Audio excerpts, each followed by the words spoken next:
to 2022's first meeting of the Citizen Commission for the Performance Measurement of Tax Preferences. I'm going to call this meeting to order.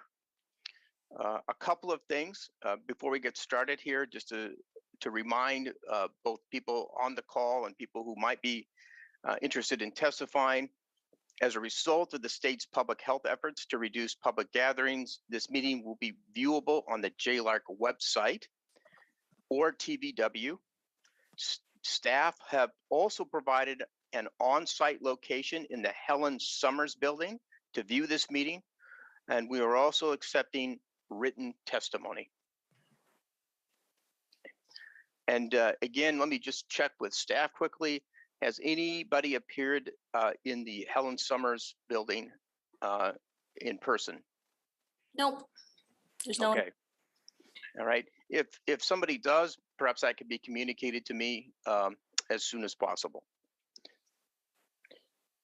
So we'll go ahead and start with a roll call of the citizen commissioners as a matter of public record.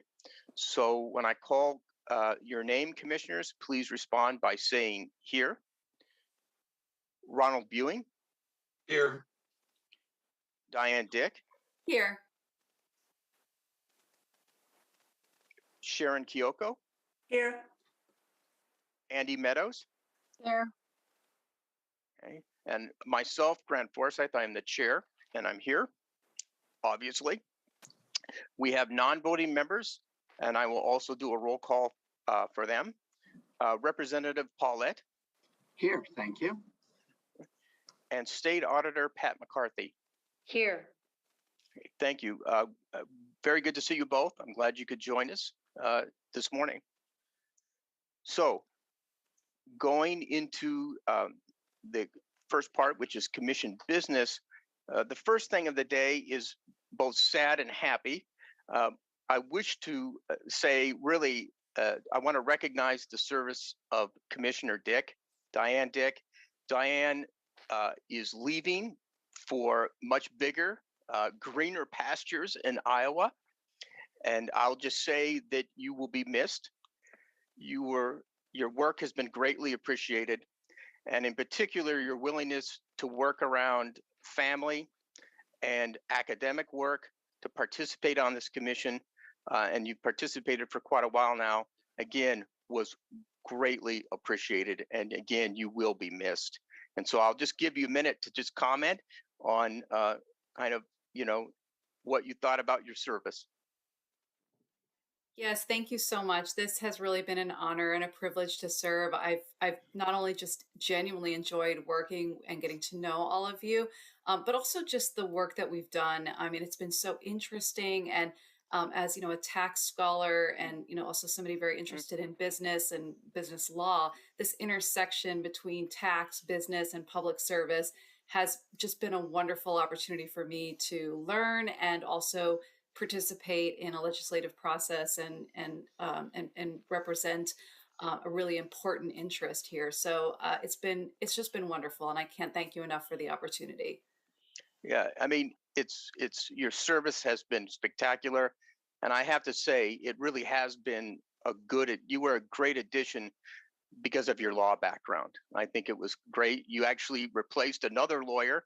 And so we've had a history, I think, of having a legal expert on here, and it's really been, I think, great service, and it is appreciated. And I will just tell you, the other great advantage of Iowa is that you won't need to pay $3 million for a house. So. This is true. Thank you so much. Thank you. You bet.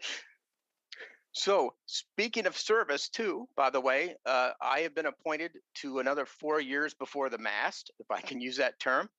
And so, yeah, so, and without too much controversy, apparently. But I should say that my agreement with Keenan was to serve another 2 years as chair. And then my last 2 years, I would serve as a regular commissioner. So my message to the other commissioners here is maybe start thinking about whether or not you have any interest in being chair. And then Ron Buing has suggested, Commissioner Buing has suggested, if you do, maybe you would want to roll into that vice chair position to prepare yourself for maybe being chair in the future. So we don't have to act on that right now. It's just something I wish to throw out and have commissioners begin to think about that a bit. Any comments about that? Okay, so with that, I believe, Keenan, you have some other introductions to make because you have some new staff members. Yes, thank you, Mr. Chair, and greetings to all the commissioners, and nice to see everybody virtually here today. First of all, I'd like to, if I could, like to also thank Commissioner Dick for her service as well. The staff have really appreciated working with you, and your insightful questions and comments over the years have been a great addition to the commission from our perspective. And also appreciate your, as all of the commissioners who have other busy lives and families to deal with, appreciate your indulgence with still being so diligent in reading all the materials and being inquisitive about the information. So it's we're going to hate to see you go, but congratulations on your new appointment, and thanks so much for your service to the state. And I'd like to also introduce two staff members that have joined the JLARC office. I'm sorry, I probably should have said this up front for the viewing public to go on the record. Keenan Konopasky, I'm the legislative auditor, staff for the Citizen Commission. And as all of the commissioners know, we provide the staff support to the commission and the analysis that you use to make observations and comments on for the legislature. And we have two new members of the JLARC staff who will undoubtedly be working on some tax preference work, and you will likely be seeing them over the coming years. I'd first like to introduce Vivian Chen. Vivian started back in several months ago, back in December, but we're really excited to have Vivian join the team. Vivian had previously spent 11 years at the forecasting division of the Office of Financial Management, and has had a long background in a number of areas in public policy research, and it also had spent a stint teaching statistics for social sciences at Brigham Young University. And Vivian has a PhD in educational policy studies, including an emphasis in demography. And we're super excited for Vivian to join the team, especially as you'll hear a little later on the agenda, we're embarking on a new aspect of our work to incorporate racial equity analysis in all of JLARC's evaluations. And Vivian will be a great addition with her demography background and helping us think through how to do work in that area. So thanks so much. I think Vivian wave so everybody can see who you are. We're not expecting her to make any comments, but yeah, you'll probably see her more in the coming months. And the second staff member I'd like to introduce, another research analyst who's joined our team, is Aline Masonnet.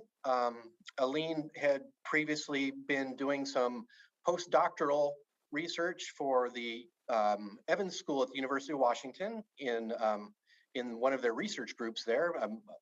Dr. Kyoko may have seen her name around perhaps from some of her colleagues. We were fortunate to lure her away from that excellent institution to join our team here. She has also previously done some work in a number of research areas, including working for the Global Partnership for Education, the United Nations University, and the World Bank. And Aline has a PhD in economics from Maastricht University in the Netherlands.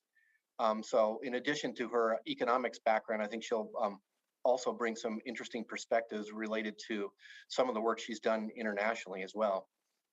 So really excited to have Aline join us also. Aline, please wave so that they connect the face, and you should see her in the convening months and years as well.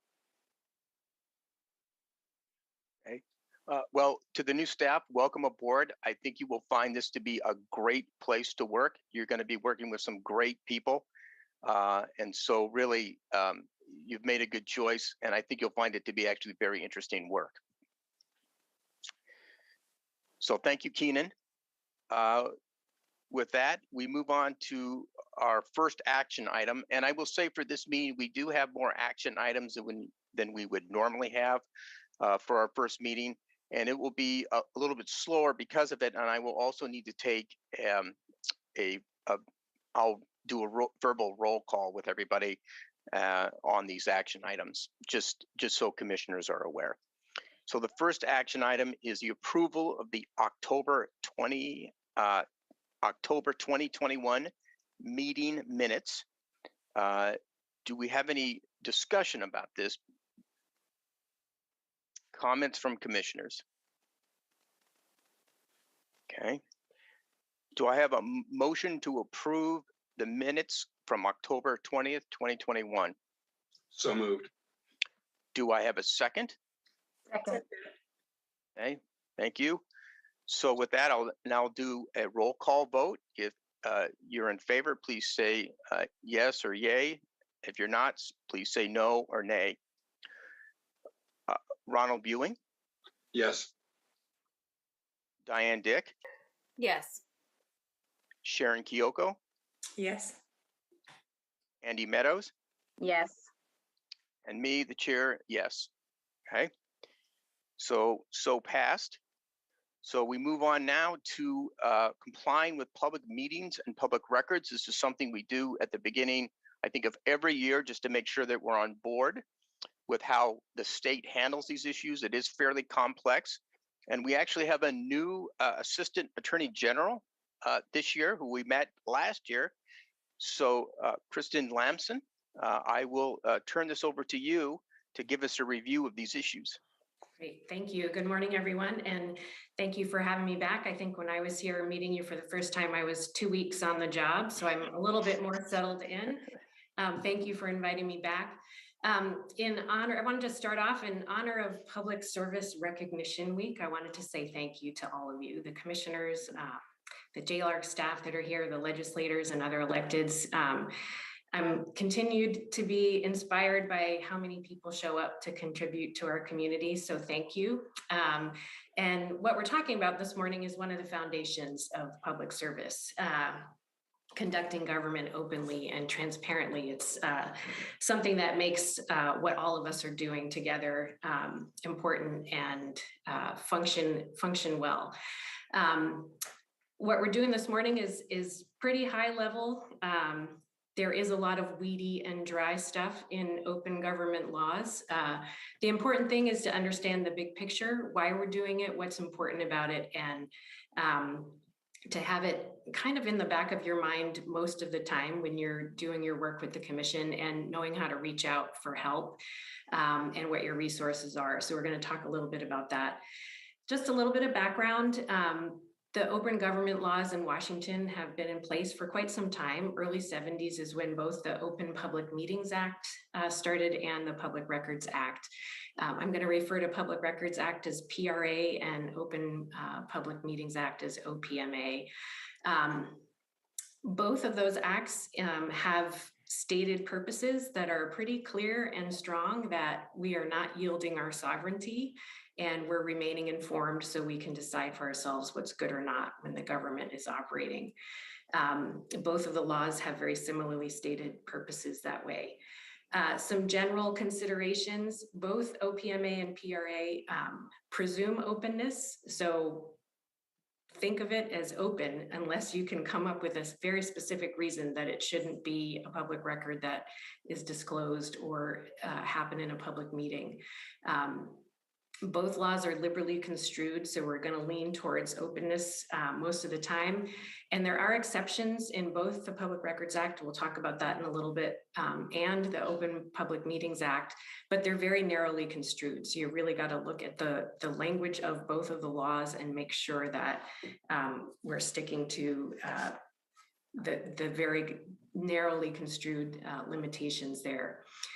There are training requirements in both of the acts, and this morning is part of that. The training requirements are when you first take office or start a job in a position. And then they're periodic. I think you guys do it a lot more regularly, which I commend. I think that's part of it's good risk management, and it's a good showing of respect for openness and transparency. So I think it creates a culture that is more likely to lead you to compliance and making sure that you're doing the public service in an open and transparent manner. So a lot of resources available on open government issues. Some of them are on the agenda. You were given some tips and handouts. Those are things to keep in your back pocket, or a special file you have on your desk somewhere. There's a lot of information in there. There are good, quick resources to check. If you ever have questions, there's lots of other places to go. JLARC staff can always contact our office if you have something that you're noodling on and not quite sure what to do with. There's resources on the Attorney General's website, some other places where you can go to look are MRSC, the Municipal Research and Services Center. They have a lot of resources that's geared more towards local government, but it's very helpful. They are subject to the same laws. And then you also have boards and commissions handbooks on the governor's website. So there's a lot of places to go. And we encourage asking questions if you have them. We're here to help answer them if you get into a situation where you're not quite clear what to do. I'm just going to go over a real high level, both the Public Records Act and the Open Public Meetings Act. And then I also want to spend a little bit of time. There was some recent legislation that did make some amendments to the Open Public Meetings Act. So I wanted to make sure we touch on that at the end.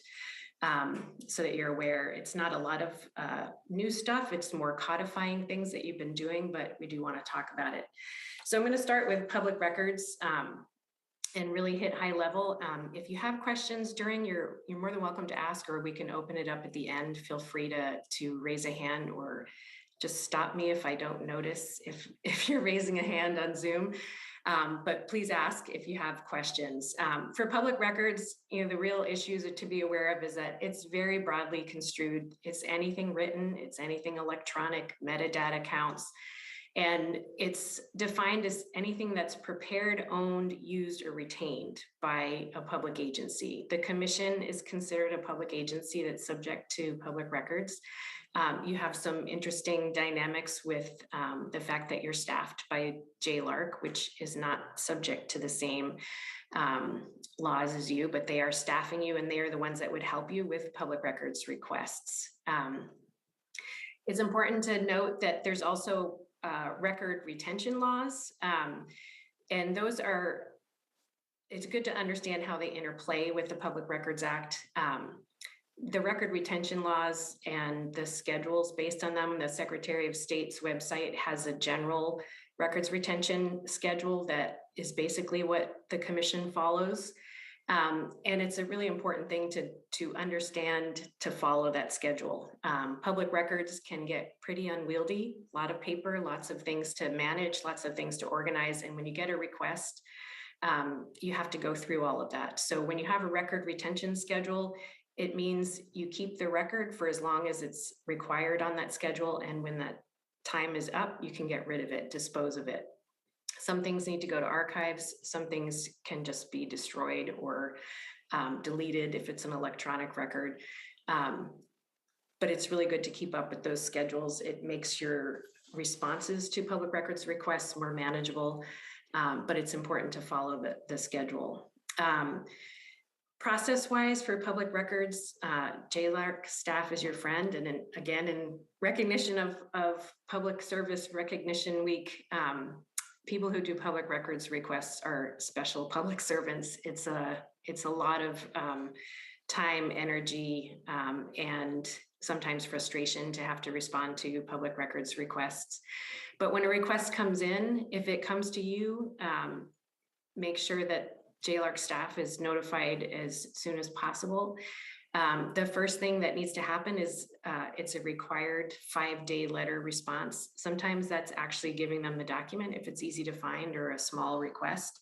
But sometimes that 5-day response includes a message about we will get to you by a certain date. It's going to take us this long to look for the records or produce them and get them organized for you.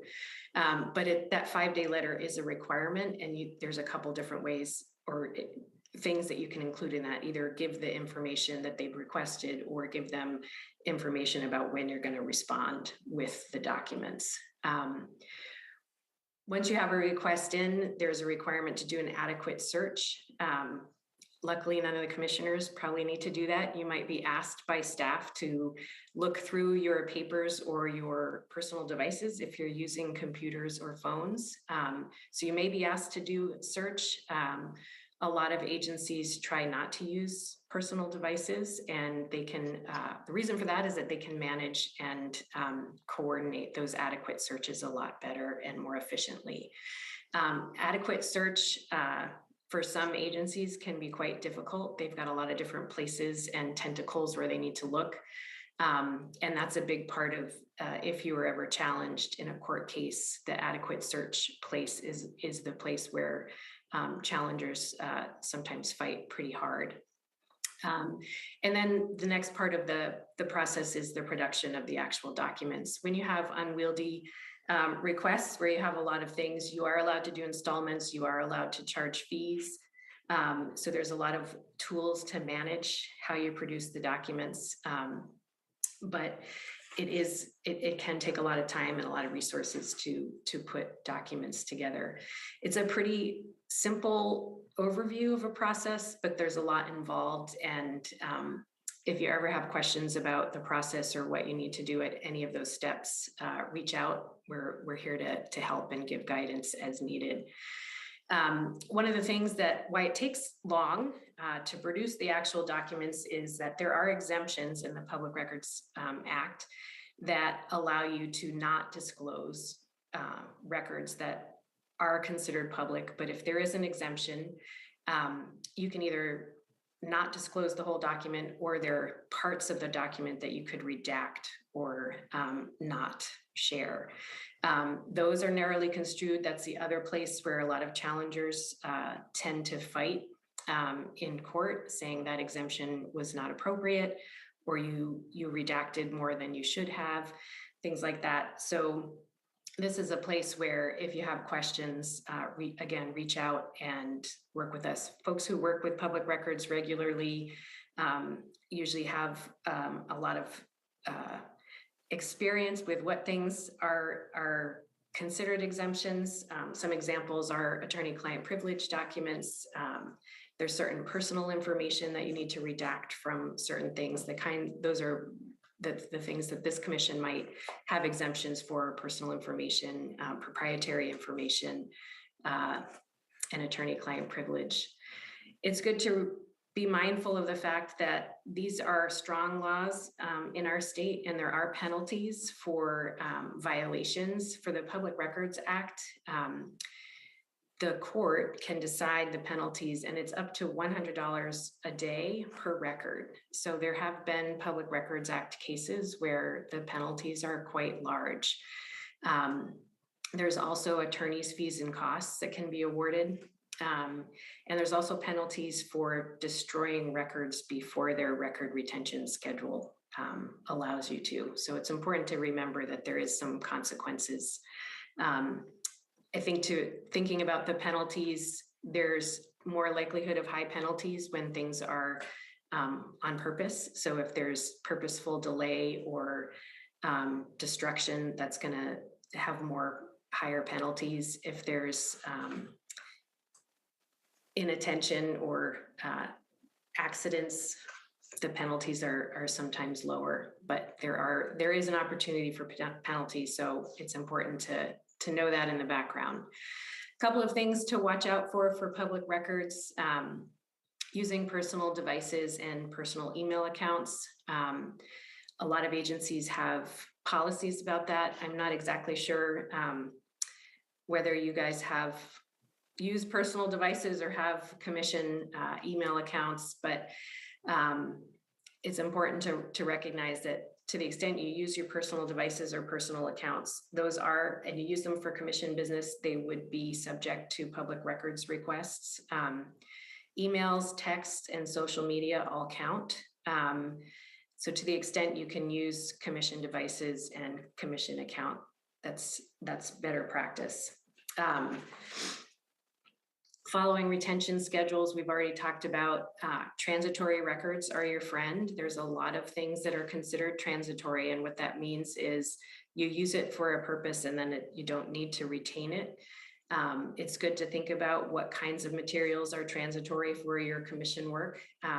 You do have a particular retention schedule policy 1601, and that is about your meeting materials. And I think the last meeting that I was with Stacia on her last meeting, she announced at the end a reminder that when you're done with your comment period and you adopt the comments on the JLARC reports, that's the time when those records are no longer necessary for commission business and they can be destroyed. So during this cycle, any notes you take and things you get at the meetings while you're reviewing the reports, you can hang on to those. And then at the last meeting, when you adopt the comments from the commission, that's when those records can be destroyed. Just general practice, it's good to think about what you're creating when you write things down in emails, texts, or documents. Think about and know that it's going to be a record. Think about whether it's transitory or needs to be saved, and think about whether you want it on the front page of the newspaper. That's a good test to make sure that things are appropriately in writing. So Open Public Meetings Act. Again, liberally construed, it's covers all meetings, and it covers final actions as well as all of the steps you take to get up to those final actions. So discussions and deliberations, options, alternatives analysis, all of those things are something that should be happening in open public meetings.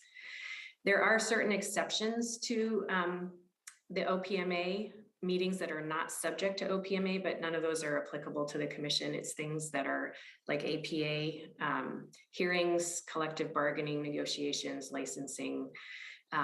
Those types of meetings are not subject to OPMA. And that's different than executive sessions. Sometimes people get confused by that. Executive sessions are part of an open public meeting, but it allows you to exclude the public for certain conversations. There's a list of exceptions in the Open Public Meetings Act that allows you to go into executive session for certain purposes. Those are narrowly construed, so you've really got to look at the wording of each of those exceptions. And there are things like potential litigation, conversation with your attorney, going over qualifications if you're hiring staff. This commission doesn't do that. So, but it's really quite limited in context, and you really have to look at the exceptions there. When you have an executive session, you can include relevant staff. And there is a process involved. When you go into executive session, you need to announce at the beginning the purpose of the executive session and how long you're going to be there. And you can't do any voting or consensus building during an executive session. That all needs to happen when you come back into open session. Usually when you come back into open session, you do some kind of report out saying that no voting was taken. And if you have an action to do based on the conversation in the executive session, you would do it back in that open session. There are 3 different kinds of meetings. There's regular meetings. That's your quarterly meetings that you're going to be talking about your schedule coming up next. There are special meetings that can be called by the chair according to your bylaws, or a vote of the commission. Special meetings are usually called on specific items, and you can only talk about the things on the agenda for a special meeting. It's not something that you can add things on ad lib during the meeting. There's also emergency meetings that can be called by the chair to manage emergent situations. Each one of those types of meetings has some nuances in the notification and agenda and how you post it. I'm not going to go through all the details there, but just know that it's good to be checking the details on each one of those meetings of what the requirements are for posting agendas and notifying folks about the dates and times and how to access the meeting. For any meeting, the commission requires a quorum of voting members, so that's 3 of 5. And voting is by majority vote. If you don't have a quorum, you need to adjourn the meeting and wait until you have a quorum to operate and conduct your business. Public comment.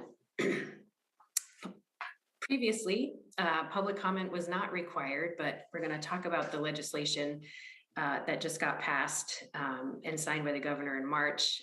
It is now required to have public comment when you are going to take any final action. Luckily, the commission in your bylaws, you already require public comment, so you're already up to date on that new change in the law. And the new law also confirms your ability to manage public comment, both by limiting time and managing disruption. So it was actually good that there was some confirmation in the new law that allows you to manage that. Open Public Meetings Act also has penalties that are important to understand. If you take action in a way that's either in an executive session or not in a meeting, those actions can be declared null and void. There's personal liability for commission members. First violation is $500 and any subsequent violation is $1,000, and that would be per commissioner. There's also attorney's fees and costs that can be awarded when there's a violation, so that the commission agency has a liability too. Things to watch out for in Open Public Meetings Act is the biggest thing that trips people up are serial or email meetings. Anytime you have a quorum in an email string, if you begin going back and forth in email with the quorum involved in the email, that could be considered a meeting and would not have been noticed with an agenda. So that would be a meeting that's taken in violation of the Open Public Meetings Act. These are pretty simple, but they're hard to remember when you have an email and you want to respond. Good to get into the practice when you're sending an email to your colleagues. Include something in the subject line or even the first line of the email that says, please do not reply all, or we can talk about this in our next meeting. It's good to help give everyone reminders and flags either in the subject line or at the beginning. You can send out factual information or send emails that are passive one direction, as long as people don't reply and start a conversation. Staff can also send information and be coordinating back and forth with commissioners outside of the meetings, but they need to be careful to not share that information among all of the members of the commission. Want to touch upon the legislation that just passed. It's House Bill 1329. And essentially that was a bill that was trying to modernize and update the OPMA. A lot of lessons learned in the last 2 years of going to remote meetings and using technology, and learning some good lessons or silver linings that it really did help increase some participation. And they want to keep going with some of that. There's a couple of provisions that are effective upon the governor signing in March. And basically, the ones that are effective immediately confirmed the requirement for a physical location. Meetings attendance means having people there with you watching. So having a physical location has been confirmed. There are exceptions to the physical location, and those are basically during emergencies. It can be state, local, or federal emergencies, and the language allows the agency or the commission to determine that you can't hold a meeting at the physical location or in person because of reasonable safety concerns. That reasonable safety is not defined. So it's a little bit unclear, and it may take some time for us to understand what that's going to mean. But if you do make the determination, you can either hold a fully remote meeting, or you can hold a meeting that has some limitations on public attendance. If you do a fully remote or limited public attendance, you do need to provide an option for remote access for the public. And if you don't have that option, you can't take any action in that meeting. None of this changes the commissioner's ability to attend any meeting, whether it's an emergency, under an emergency declaration or not, by attending remotely. The commission does have a policy 0601 that allows you to attend remotely, and that will continue whether it's under an emergency or not. Just last Friday, on April 29th, the governor did issue an updated proclamation that is going to rescind the current restrictions on open public meetings effective June 1st. So starting June 1st, the OPMA language will apply rather than the proclamation. And as you know, the proclamation was the thing that basically said you can't hold an in-person meeting. You need to do it remotely. It was changed, I forget the timing, but they started allowing some in-person options at an agency's discretion. And now we're flipping it, where we're going to say you have to have it in person and you can have remote participation as an option. The legislation also confirmed the ability to manage public comment and take care of disruptive participation in a meeting, meaning you can remove people if you need to. You can adjourn a meeting to another spot or another time if people are participating in a way that's disruptive to the meeting. There's also some revisions and clarifications about the posting requirements for agendas. Won't go in that detail, but there is a little bit of nuance and change there. The things that are effective June 9th, basically, there's a number of things that are encouraged. Adopting emergency meeting procedures to give people some awareness of what you're likely to do in an emergency, how you would hold a remote meeting and what you're likely to be doing. So if you have a policy or a procedure in place, it's something that would help people understand what might happen in an emergency situation.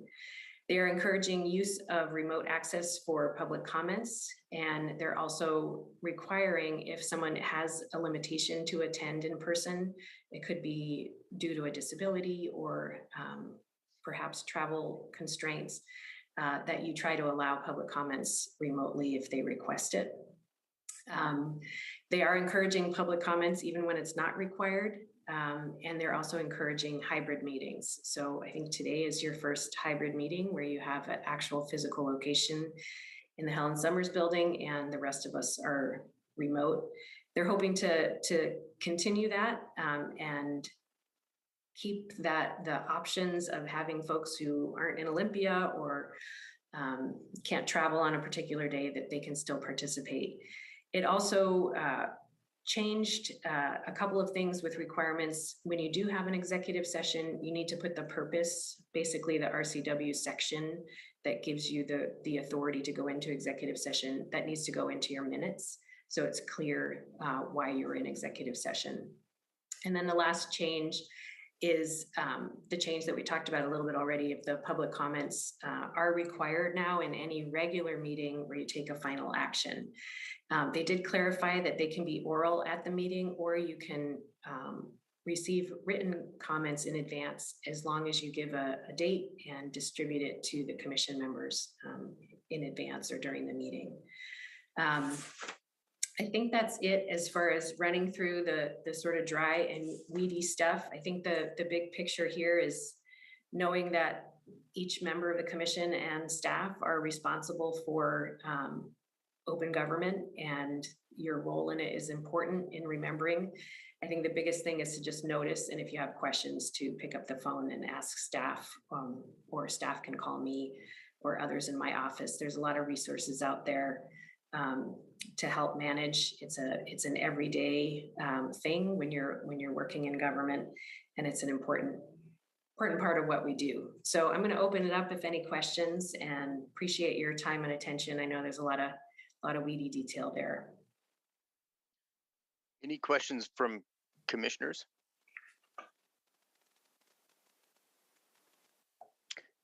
Yeah, I'm not seeing any hands. So just a couple of comments about this. So if you've ever looked at the documents regarding the state's rules, and it was referenced earlier that you can go look at those.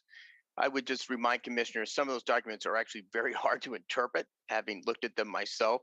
And so that's why it's important, if you're just not sure, to reach out to either staff or directly to Kristen. I mean, just if there's any doubt at all, it just probably is just a wise thing to do. I've had to do it in the past with Stacia when I just wasn't sure, or reaching out to Keenan, and then Keenan would reach out to Stacia at that time. So it's just a good way to do it, because some of it is fairly complicated in terms of the wording. I do have a question about the rule changes. So one of the things that's come up in the past is a commission meeting where some of us are in Olympia and some of us are in another location. You know, there's been some talk about maybe the IT isn't quite up to that yet. Has that changed now in Olympia? So we would essentially have a meeting where some of us are there in person and some of us are there on a video at whatever location they're at.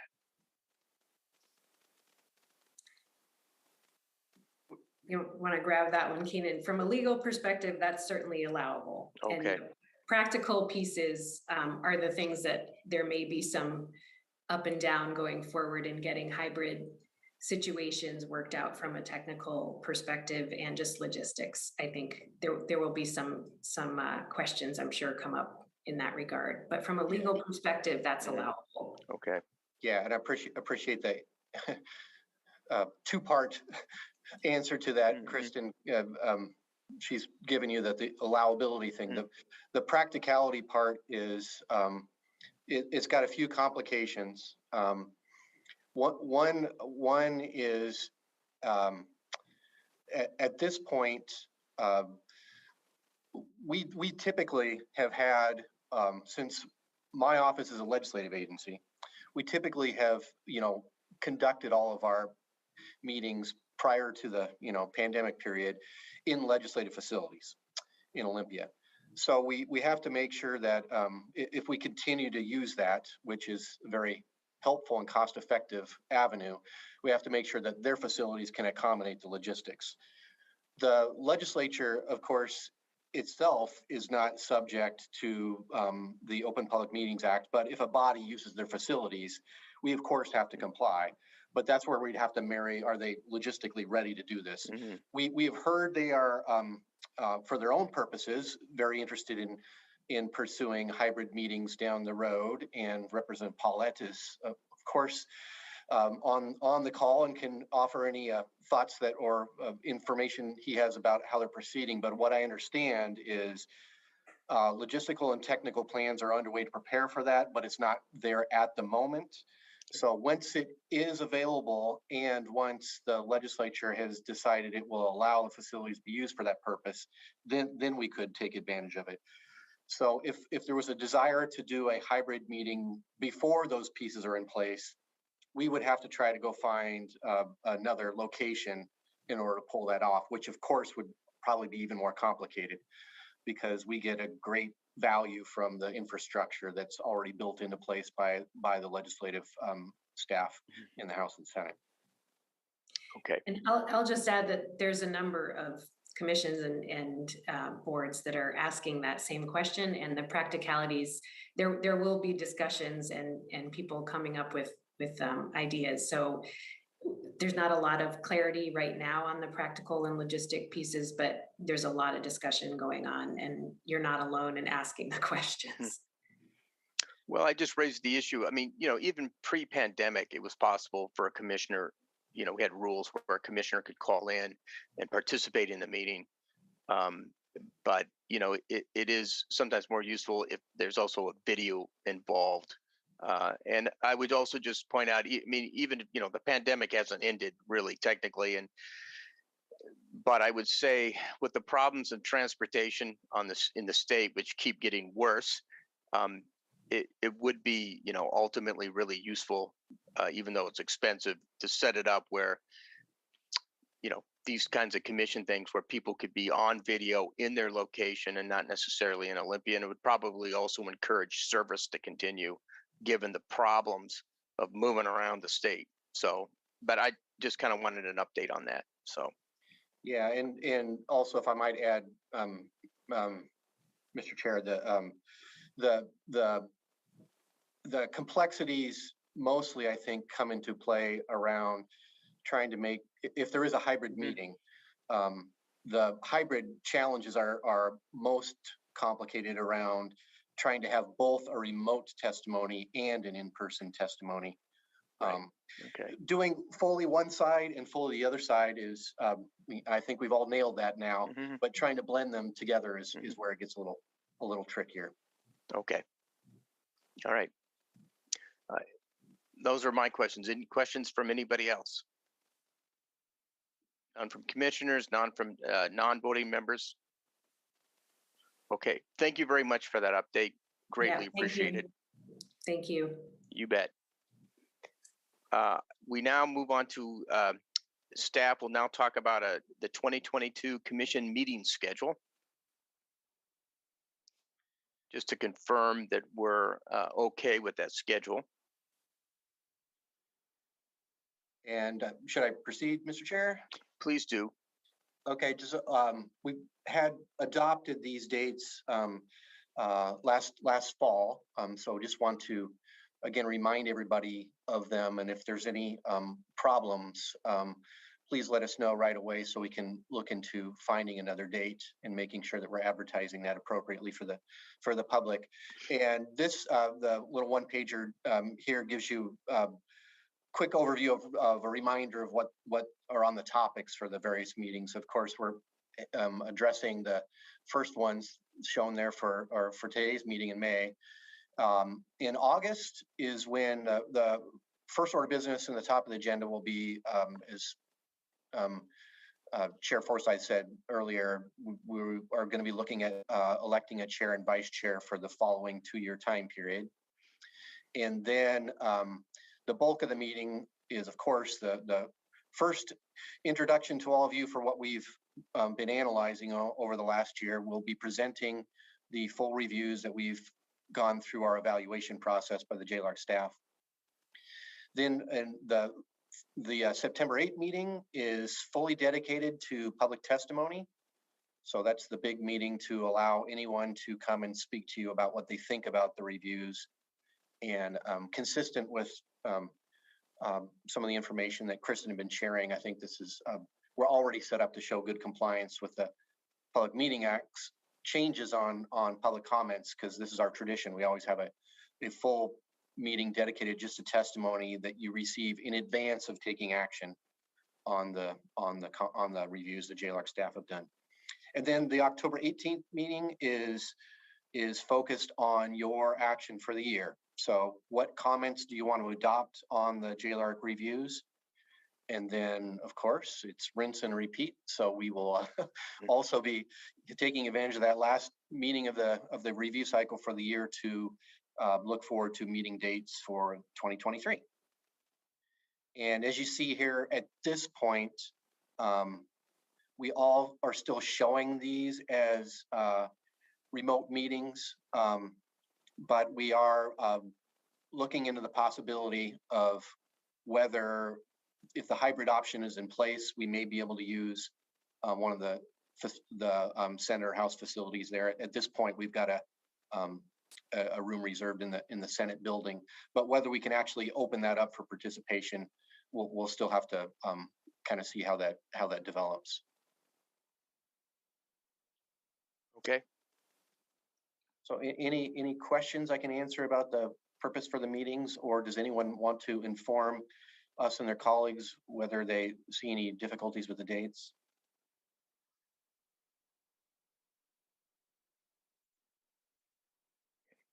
Well, if it turns out that commissioners do have an issue, again, just let us know as soon as possible, and we can, we've always been able to sort it out in the past. So yeah, and we can definitely make adjustments to the dates.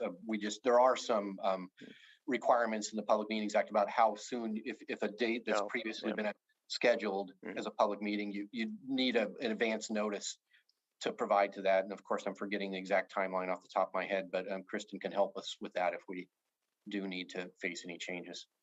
Okay. Okay. So if there's no further comment about that, we will move on to the next item, which is the 2022 legislative session update that staff will present to commissioners.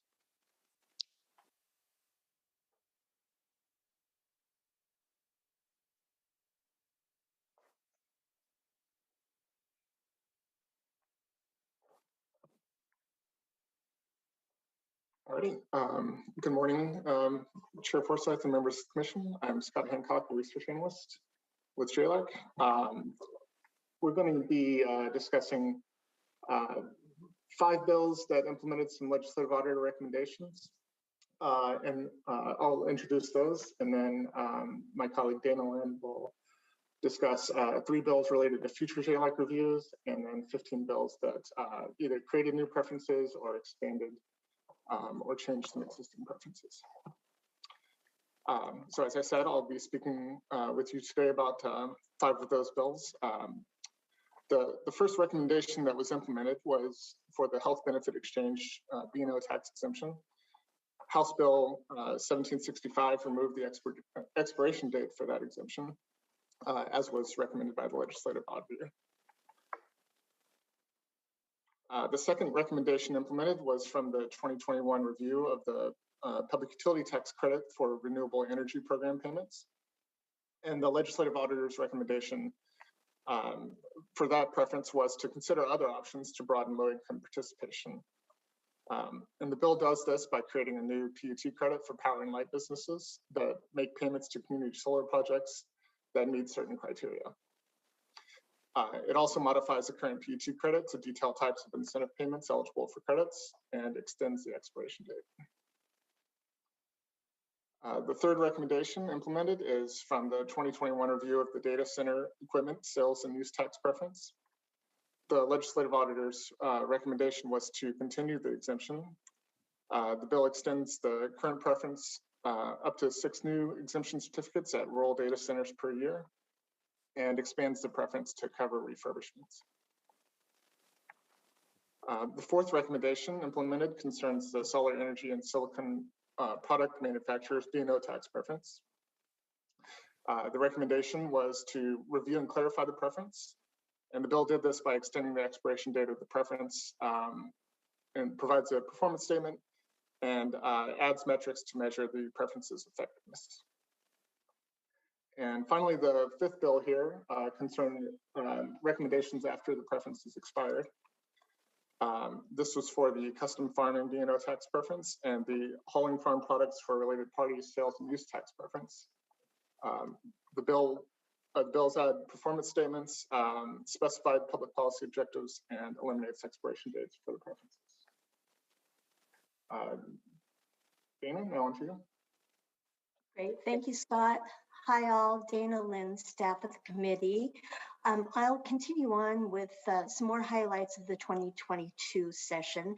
There were 3 bills that were related to currently scheduled JLAC reviews, ones that are coming up in the next few years. If you were paying any attention this spring, you probably heard that there were several bills regarding motion picture contribution, a B&O tax credit, and that program. The bill that was enacted does a number of things. It extends the expiration date on the program from 2027 to 2030.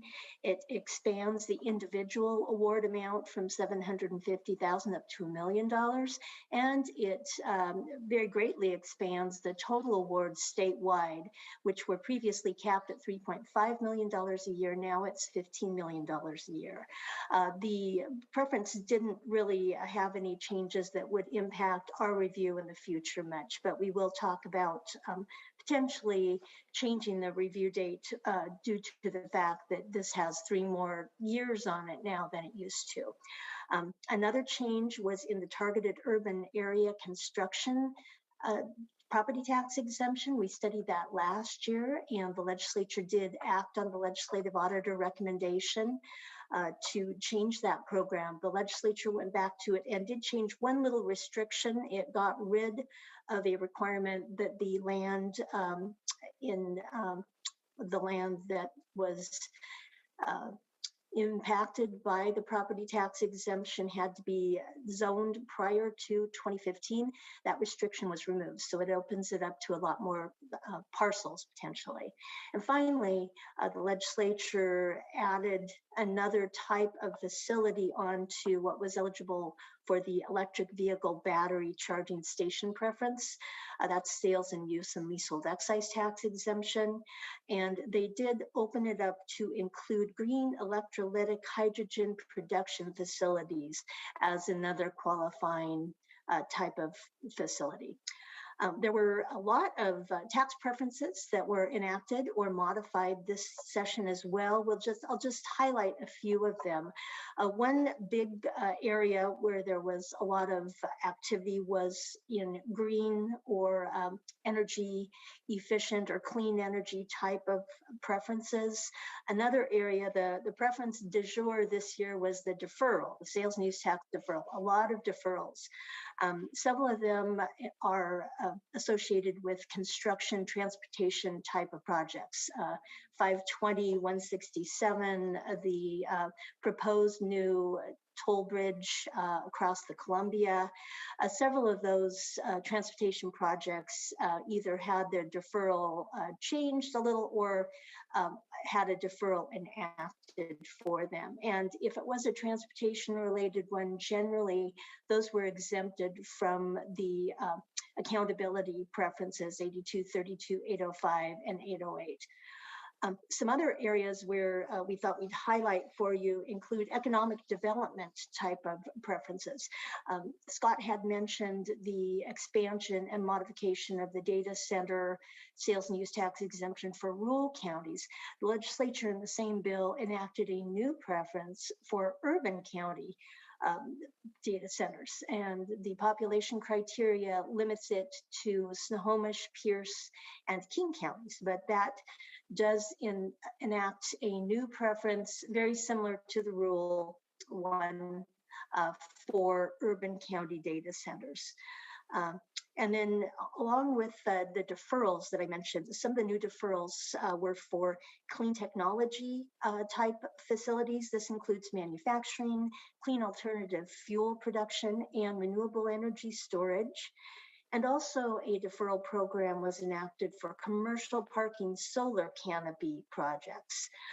Both of those particular deferral programs have a little different payback structure than what we've seen in the past for deferral programs. If you recall, in some of the deferrals we've talked about and studied in earlier years, they have a period where there's no repayment of the sales and use tax, and then many times there is either payment or a certain amount of the sales and use tax deferral is actually waived for each year that the facility stays operative. These particular preferences, these two, the clean technology and the commercial parking, have a reduced payback amount that the persons using the deferral have to meet if they meet certain labor practice standards for the project. And that the waiver is from 50% up to 100%. So we will be watching those. We do have specific study mandates and metrics to review for both of those preferences. Another preference that is a deferral is for manufacturing and research and development investment. And for that particular one, the taxes are waived incrementally over a 8 or 10 year period. I'm not sure which one, as the facility maintains and continues to do the type of work that it was originally enacted to do.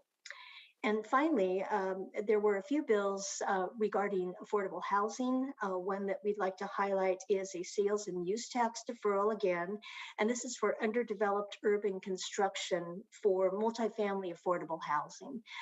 That has a requirement that at least 50% of the units be for affordable multifamily housing. And again, that has specific metrics and a study requirement for us to look into the future.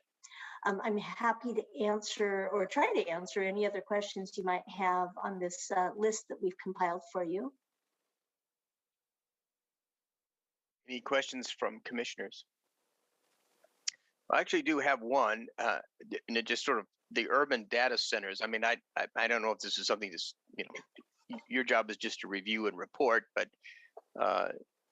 I'm curious about, this is relatively new. Are urban data centers pretty common? Well, I'm not sure about that, but this type of bill, legislation to provide a sales and use tax exemption similar for rural counties to urban has been in the works for the last few sessions. Oh. This year it was actually enacted and passed, but there have been bills in the past to do that. I do think there may be some, and obviously there may be some ideas to build more to get this kind of impetus over several years. Okay. We'll tell you in about 8 years, Grant.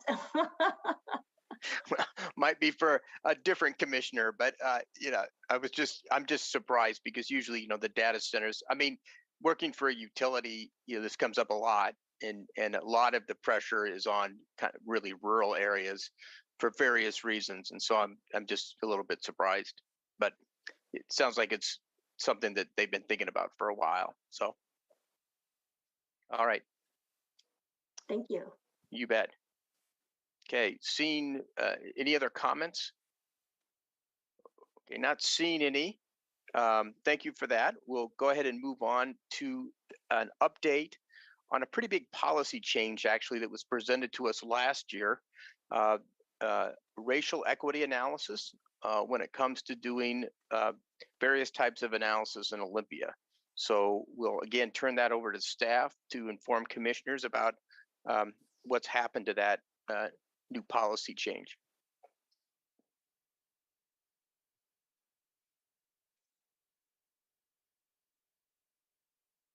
Hey, can everyone see that okay?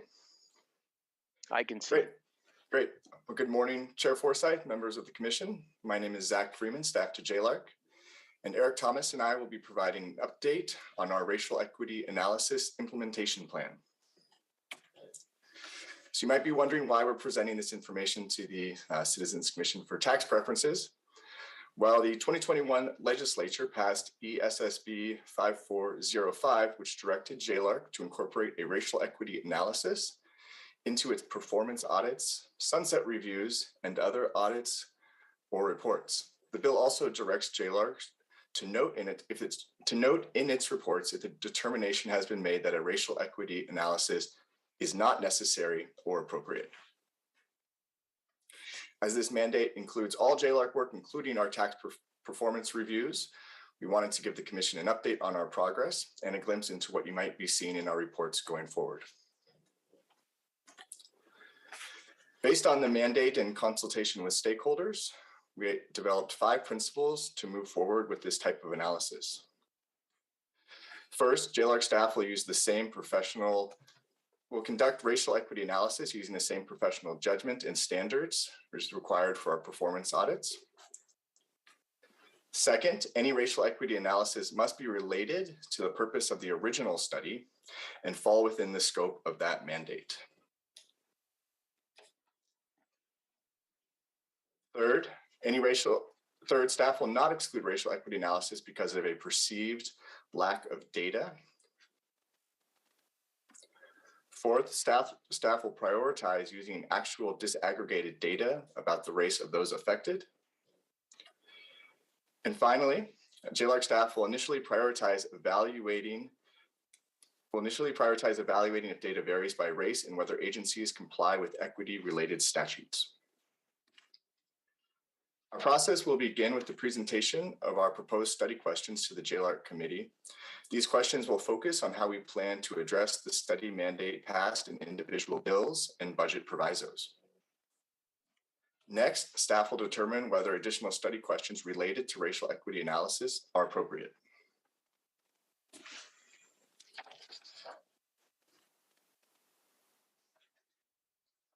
Determining whether additional questions are appropriate will include targeted interviews with key stakeholders, developing a logic model to explore if racial equity analysis is appropriate,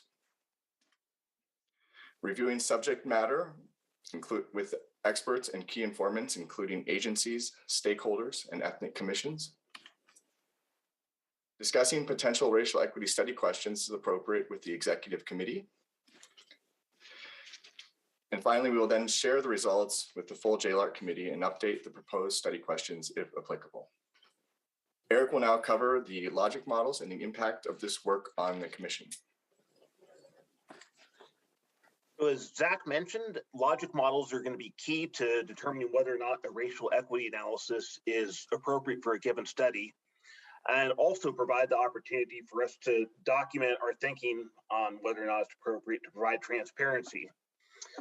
Logic models are an accepted tool in performance management. You might recall that that was the basis for the legislative auditor's guidance to the legislature on drafting tax preference performance statements, and are also recommended by the Office of Financial Management to executive branch agencies and their strategic planning. So just very quickly walk you through the theory of a logic model and then give a hypothetical example based on a study that we've already completed so we can see how that might look. So the first question a logic model starts with is, what does a program or activity do related to a study question? And the answer is so that it achieves a given outcome or output. And then we'd look at who the affected or interested parties are. And then ask again, what's the ultimate purpose or outcome? And again, looking at who the interested parties might be. So an example of this is the property tax exemption that we reviewed for nonprofit outpatient dialysis centers. Again, this is hypothetical and based on a review that was completed, but just purely for demonstration purposes. We'd start with the purpose, which is the state extends the property tax exemption to nonprofit outpatient dialysis centers in order to allow these centers to save money and have lower operating costs. So thinking about who might be impacted by this would be eligible outpatient dialysis centers. And they're given this exemption so that they can provide outpatient dialysis treatment without reimbursement. And thinking about who might be impacted by this, patients needing charity care. So in this example, a hypothetical question that perhaps could have been added is, what is the race and ethnicity of patients receiving charity care, and how does that compare to the larger population in need of care? So in thinking about the impact to the commission, the first is that we will begin conducting these racial equity analyses when appropriate, starting in the 2023 reviews. So the reviews that will be coming to you next August 2023, will have these analyses. One thing we have learned is, Zach described a pretty extensive outreach process, is that these have taken additional time for the studies on JLARC's other side of the house for performance audits. They've added between 5 to 6 weeks to get this feedback and to have the JLARC committee weigh in. So you'll note in the upcoming work plan that it will be a little bit less. We're expecting this will take more work and will impact on our ability to deliver. We also do expect that this is a new process and that it will evolve with experience. And I think as we go forward, probably some efficiencies and streamlining that can go on. And that concludes our prepared remarks. We'd be happy to answer any questions. Any questions from commissioners or comments from commissioners? Commissioner Kyoko. Thanks for that presentation. I think it's great to see that JLARC is going to incorporate a racial equity lens in its work going forward. I don't know if you could speak to any of the training that the staff has undergone in order to be able to do this work going forward. Certainly. We've had all staff training on implicit bias, and then several staff have been certified for diversity, equity, inclusion certificates from Cornell and USC. So we have had training on that, and also intentionally brought in a demographer to help us think through some of the data sources, how to appropriately analyze that. So there has been training and work that's gone into it so far. Representative Paulette. Thank you. I really want to highlight that this is groundbreaking analysis. No one else in the United States has begun this process of doing performance audits and reviews in terms of the impact for you of tax policy on racial equity. And in putting together this program, the JLARC staff has, basically has the rest of the nation looking to it for models. And they have drawn on some really wonderful existing models, such as the Board of Health's health impact review process, and a lot of coordination with our commissions and external stakeholders and experts. The concept of going through this logic model is that you should feel confident. You'll have the chance to give input here, but you should feel confident that a decision to proceed or not proceed on an equity analysis was based on a very, very clear set of criteria and a model that said, indeed, this tax preference could have disparate equity impacts. And for you then to be able to, I hope, participate in the discussion about how do we weigh these when the analysis is done. This is going to be groundbreaking, and it's going to add a whole new element. And I urge you to participate in the discussions with the staff about how the analysis was conducted, what it shows, and then to provide us input as the legislature on how to weigh the disparities that are shown.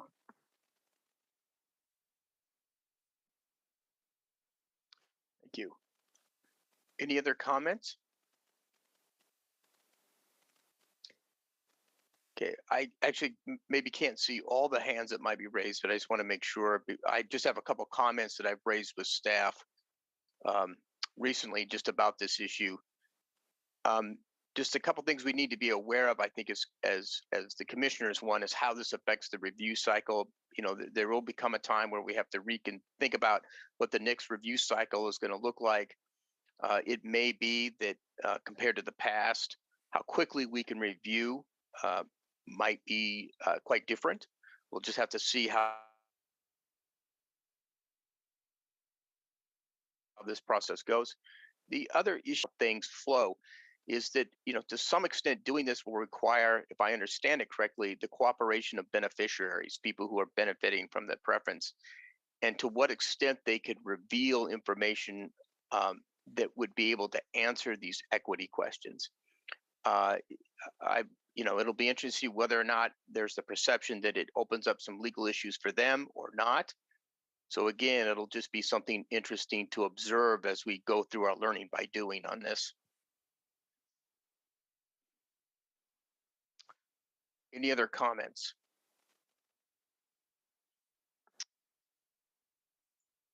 Oh, Commissioner Meadows? Hi, thanks. And I wonder if we may need a set of standard questions that we as commissioners grapple with or discuss when we're weighing the impacts of the information that we get from the equity analysis. If there are some disparate impacts, what do we do with that, and how do we analyze that and make decisions in a consistent manner? So I think that might be something that we have to tackle as a group. Yeah, and I would agree with that. And not only that, there may be required, one of the things I've asked Keenan about is how staff will approach this. Staff probably needs some structure on this. And so that when they're confronted with having to deal with this particular issue on a preference, is that staff has clear direction about how to proceed. Again, I think that just, your hope is that channels them to get to the right, ask the right questions, but also do it as efficiently as possible, given the workload that staff has. So we may discover that there's some, structure that's going to be required going forward. But again, this is relatively new, and to use the old economic term, there'll be some learning by doing for everybody on this. Any other comments on this issue? Okay, so move to the next item, which will ultimately be an action item. And this staff will discuss the 2023-2026 review schedule updates. And so with that, I'll turn that over to staff. Good morning, Mr. Chair, members of the commission, Pete Van Moorsel, JLARC staff. And I'm going to walk through a memo you've got that sort of summarizes the process we've been using each of the last couple of years to review the upcoming tax preference review schedule, and at your direction and also consistent with statute, propose any recommendations for revisions that might be appropriate based on legislative action and a few other factors. So we base that review each year on several criteria. The first of which is that we consider factors that would suggest a preference is a good candidate for a full review. This includes specific legislative guidance that directs us to perform such a review. We may also identify data or an analytical approach to perform the review that make it a good candidate. We also consult our nonpartisan legislative staff colleagues, both in the House and the Senate, and they may indicate a review that can provide useful information to legislative members or might otherwise be of value. Also, if the preference has a stated and a measurable outcome, a review of that preference might be more likely to yield some actionable recommendations. On the other side, we recommend deprioritizing a preference if it's been previously reviewed by JLARC and the legislature has made no subsequent changes to implement that recommendation. We also may deprioritize preferences with fewer than 3 beneficiaries because that restriction might limit the amount of information we might be able to report. And also, the legislature may specifically exempt a preference from expiration date or performance statement requirements. And that action might suggest that the legislature is less interested in a review of that preference or that it might serve a structural purpose. And then finally, we'd also consider whether a preference has been recently amended or whether multiple preferences should be grouped and reviewed together by industry or by tax program. We've, at your direction, moved to group these preferences to take advantage of some economies of scale in that kind of review work. So this spring, we first looked at the 2023 review schedule. That's the next imminent review year. And we also looked at 2025. We didn't look at 2024 because we reviewed that schedule last year. And so we wouldn't look at that one again until next year when it's the imminent review year. And ultimately, our preliminary review work and legislative action resulted in recommended changes to 4 review years, 2023 through 2026. And I'll now summarize those proposed changes.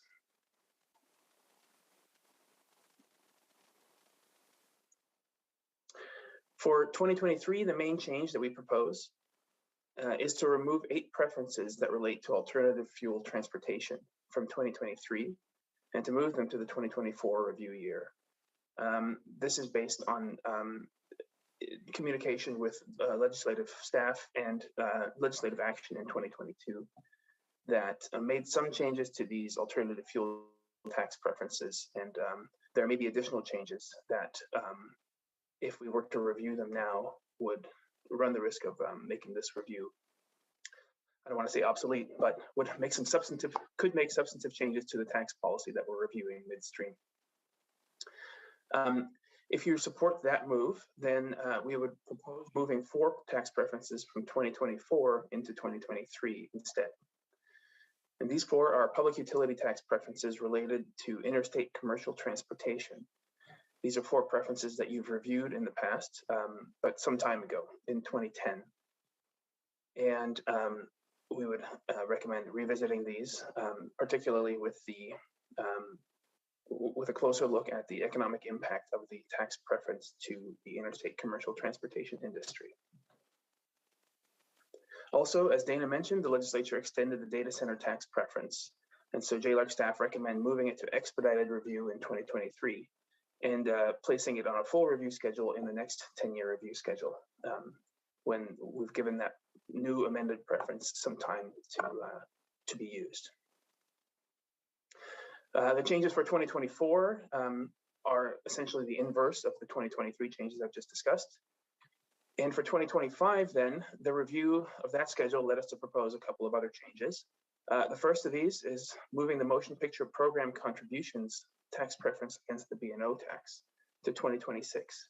And as Dana mentioned, this is due to 2022 legislation that extended the mandated review date and made some substantive changes to the preferences as well. We also recommend moving 5 tax preferences related to vehicle fuel. This is the fuel tax or the aircraft fuel tax, respectively. These are not preferences with tax preference performance statements, and they appear to serve structural purposes, either defining the base or avoiding double taxation. If you approve these changes, then we would recommend moving 4 preferences to 2025 from the 2026 schedule. Their expiration dates suggest that 2025 is the more appropriate year to review them. That way we would give the legislature 2 sessions to consider any JLARC legislative auditor recommendations. And these preferences are 2 semiconductor materials manufacturing preferences, one against the sales and use tax and one the B&O tax, and also a property tax exemption for multipurpose senior citizen centers, and a sales and use tax preference for disabled veteran adaptive housing. Of course, in 2026, we would see the inverse of the changes we proposed in 2025. And then finally, at the end of the memo are 4 tables. These are meant to give you a look at what the full review schedule would look like for 2023 through 2026, respectively. That concludes the comments on the proposed changes. I'm happy to try to answer any questions you've got. This is the chair, just to clarify a few things. I mean, at least my understanding is the movement in particular between, moving some of those, the 2023, I believe it's, connected to alternative fuels, moving that to a later period reflects, as I understand it from staff, reflects the fact that there might be some substantial policy changes made on these. And to review them under the current schedule without moving them means that we may be reviewing things in a way that's not useful because they're likely to go through a substantial change. Is that, I'm interpreting that correctly? Yes? Yes, that's correct, Mr. Chair. Okay. All right. So, and to me, that does make sense. Now, in the interest of disclosure, personal disclosure, the alternative fuels issues, that's something that utilities and including Avista is heavily involved in. But the decision to move this is based on staff recommendations, not mine. So just to make that clear. Any other comments about this proposed schedule change?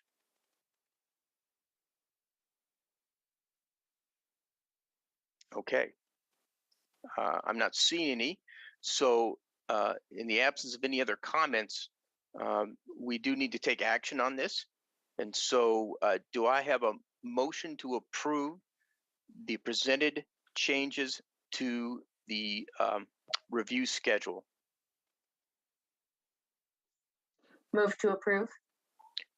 Do I have a second? Second. Okay. Okay, with that, I'll take a roll call vote. All in favor, please say yes or yay. If you're opposed, no, or if you prefer, nay. Ronald Buing, Yes. Diane Dick, Yes. Sharon Kyoko, Yes. Andy Meadows, Yes. and Me, the chair, Grant Forsyth, is yes. So passed.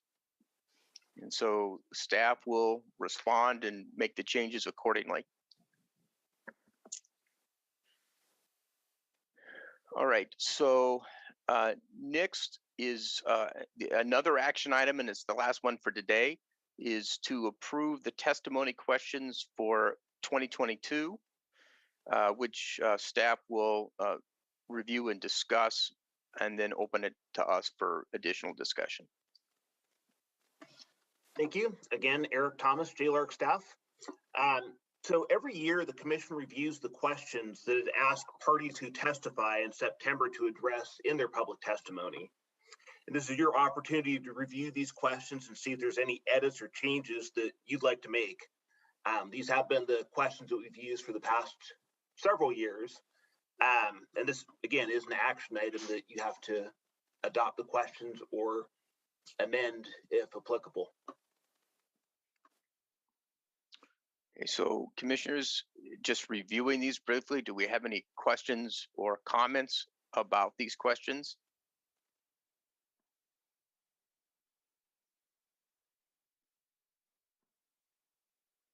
Okay, not seeing any. So in the absence of any additional discussion, do I have a motion to approve the testimony questions for 2022? So moved. Do I have a second? Second. Okay, right, so this will require another roll call vote. So all in favor, yay or yes, all opposed, no or nay. Ronald Buing, Yes. Diane Dick, Yes. Sharon Kyoko, Yes. Andy Meadows, Yes. and myself, Grant Forsyth, chair, yes. So passed. Okay, so with that, we move on. We're getting towards the end of today's commission business. So this will be a look at the 2022 Expedited Preference Review Report. And again, staff will do this presentation. Thank you, Mr. Chair, members of the commission. Again, Pete Van Morsel, staff to the commission and to JLARC. And I will be presenting together with Liz Thomas today. We've just, last time you heard from me a few moments ago, we're talking about the proposal for the full review schedule. But each year, JLARC staff also prepare a report of expedited tax preference reviews. And this is to enable JLARC to meet its charge of reviewing tax preferences at least once every 10 years. Statute provides for this expedited review process. And that process applies to preferences on any given year's review schedule for which JLARC staff did not perform a full review. Although these were not subject to a full review, the public can provide testimony for these tax preferences, and the commission can adopt comments just as you do for full reviews. So the questions you just voted to approve certainly would apply as well to public testimony for preferences on this expedited report. Previously, in past years, this report has been a PDF document with one entry per preference on that year's expedited review schedule. And each entry included information from the Department of Revenue's tax exemption study or from a previous JLARC review if one had been completed. But this year, we're presenting the report as an interactive table, and we hope that this approach will make the information more accessible by allowing the preferences to be searched and sorted on several criteria. The report contains much of the same data as its predecessor version, including both DOR exemption study and JLARC review information, but it also includes a few additional characteristics for each preference. So with that, Liz is now going to walk you through the features of that interactive report. Thanks, Pete. You can view the details of the report by clicking this button here on the summary page. This table has the preference name, as well as a link to the DOR review. And just a second. And then if there was a JLARC review, there is a link to that as well. The table also has the legislative action, RCW savings amount, and lastly, if the Citizen Commission determined if the preference was critical to the tax structure. Clicking the column headings also sorts the table. And on the right side, you'll see there's filters for, you can search for a preference name or RCW. You can filter by a tax type, or you can filter by preferences that were reviewed by JLARC. And then there's also a back to summary view or button, and we'd be happy to answer any questions. Well, let me just say that the chair will declare this as super slick. I mean, that is actually highly convenient. So that looks great. So comments from commissioners.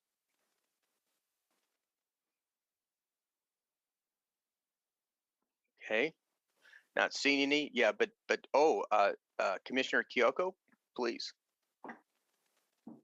I don't know who can clarify this for me.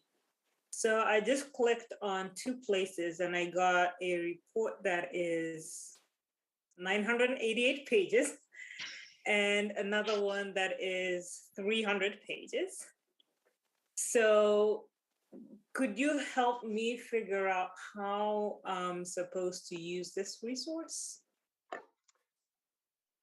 Liz, I can try. Commissioner, both of those reports are indeed large. One is the entire Department of Revenue's tax exemption study, and the other is the entirety of JLARC's, depending on which one you reviewed, a past JLARC review, which would be one PDF comprising the entirety of the JLARC tax preference review work for that year. We built this in such a way that the clicking on the links launches those reports at the page with the relevant information. So as Liz clicked on the boxing matches JLARC tax preference review, it opened that big PDF for, I don't see it now, but for that year's review, 2007, and it launched directly to the proper page. So this is the DOR tax exemption study. And even though it's a 988-page document, the link launched to page 88 of that document, which is the relevant entry for boxing and wrestling matches. So to clarify, I guess it's my settings on my computer, but mine just downloaded the document. It did not take me to that page. So that's why I'm a little bit confused it makes sense now that it will take me to the right page, but just to let you know, our settings are different on our computers. So I just directly download documents. I see. Okay. And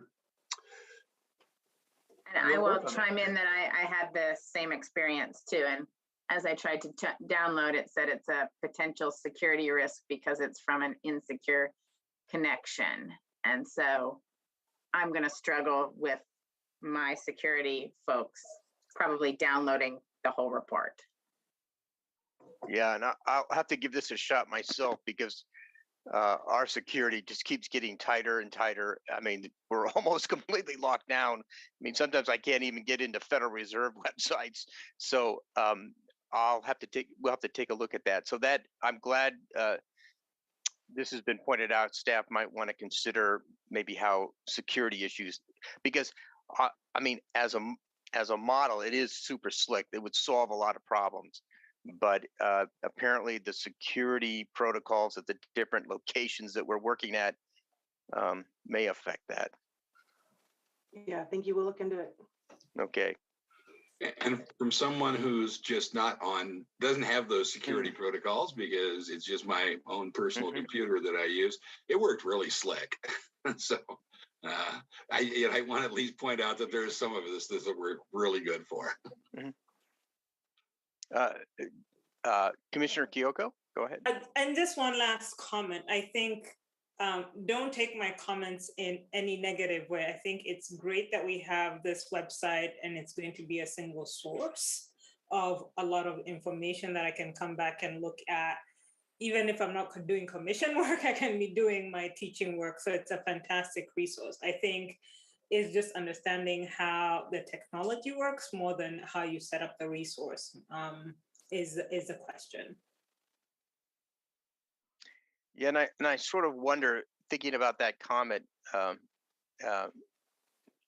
Commissioner Kyoko, it may be required that our own IT people in our own locations look at this and, can they essentially open up a safe path. I mean, for example, at Avista, if I have trouble with this, and I'll check later on today, I can email our IT department and said, I need access to this. Here's the problem. And then they work on it for a while. So that might be required at our end. So. All right. Well, actually, this is a good discussion to try to get this sorted out a little bit. But again, as a platform, I like it. We just have to get through some IT issues probably.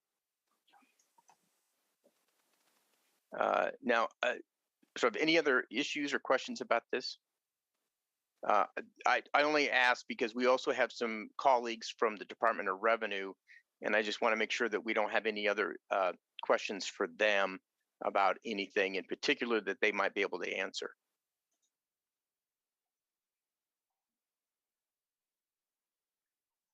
Okay. So I'll go ahead and call on Keenan Konopasky to discuss really the next steps in the review process going through this year. Thank you, Mr. Chair. And maybe just to branch from the last agenda item,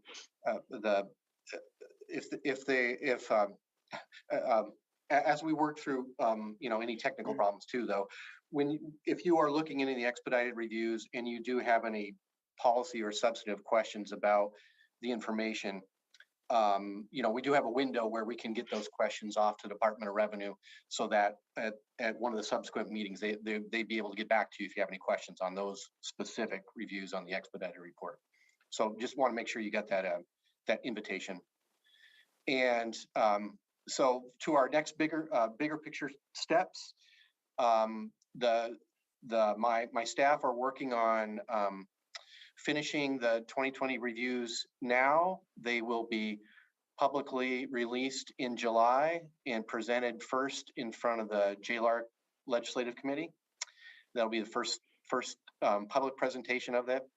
And then following that, we'll come to this body again in August and do a similar presentation for the ones that are under review this year.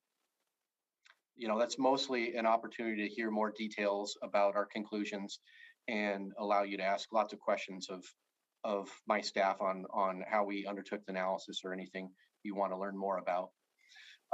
Then we will, although we have lots of advertisement in our meetings already, there'll be additional outreach to the public to make sure they know the September meeting is their opportunity to come in and testify about their views on any of the preferences or the work we did analyzing them. And then the October meeting is where the hard work is back to all of you. What do you want to adopt as comments or positions on our reviews so that those get appended to them? They become part of the full report and it goes back to the legislature for their action and consideration. It's kind of the highlights. Not different than prior years, but just to remind folks of the cadence. Comments from commissioners about that process, concerns? Okay, not seeing any. I would like then to ask staff to place up a document for my last preamble that has email and address on it. Technically, this is not a preamble, it's the endamble.